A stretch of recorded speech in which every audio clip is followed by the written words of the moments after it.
चाहे पूरा देश बिक जाए पर मित्रता पर आंच ना आए। एक बार फिर मोदी जी ने अपने खासम खास मित्र अडानी के लिए हरे भरे जंगलों को उजाड़कर लाखों जिंदगियों को खत्म कर डाला। जी हां, छत्तीसगढ़ में बीजेपी सरकार बनते ही मित्र अडानी के हुक्म पर मोदी ने छत्तीसगढ़ के हसदेव के जंगलों को कोयले खदान के लिए पूरी तरह से खत्म करने का काम शुरू कर दिया है। 1,70,000 हेक्टेयर में फैला हसदेव का ये बड़ा जंगल लाखों पेड़ों, तमाम आदिवासियों और जानवरों का घर था। लेकिन मित्र की ख्वाहिश पर तमाम जिंदगियां भी उजड़ जाए तो मोदी को क्या गम। पर्यावरण, 10,000 आदिवासी प्रजाति, हजारों जानवरों और हसदेव नदी को ताक पर रखकर इस जंगल के अब तक 30,000 से ज्यादा पेड़ों को नष्ट किया जा चुका है और 19 लाख और पेड़ों को काटने की दिशा में मोदी सरकार तेजी से काम कर रही है। यहाँ तक कि खुद Indian Council of Forestry Research and Education और wild life Institute of India ने भी इस प्रोजेक्ट को खतरे की घंटी बताया, लेकिन मोदी को उससे कोई फर्क नहीं पड़ता।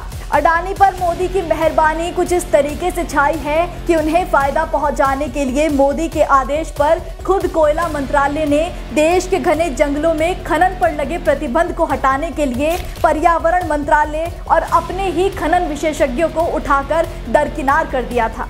यानी कि association of power producer APP ने कोयला मंत्रालय को पत्र लिखकर मांग की भारत के सबसे घने जंगलों में से स्थित 2 कोयला ब्लॉकों को नीलामी के लिए उपलब्ध कराया जाए, जिसमें मध्य प्रदेश और छत्तीसगढ़ के हसदेव के ये 2 बड़े जंगल शामिल हैं।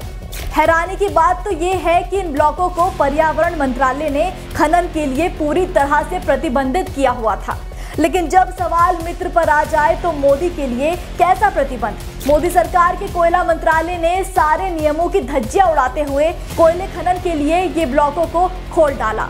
इतना ही नहीं, 2022 में खनन ब्लॉकों की बिक्री के लिए एक सूची भी जारी की गई थी, जिसमें मोदी सरकार ने खुद कहा था कि जिन जंगलों में ग्रीन कवर 40% से अधिक है उन्हें नीलामी में नहीं रखा जाएगा।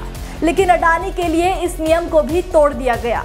कांग्रेस सरकार ने आदिवासियों के हक के लिए पुरजोर तरीके से लड़ाई लड़ी, आदिवासियों के जल जंगल जमीन के लिए नए कानूनों का विस्तार किया, लेकिन मोदी सरकार ने आदिवासी और पर्यावरण को चुनावी मोहरे के सिवा कुछ भी नहीं समझा।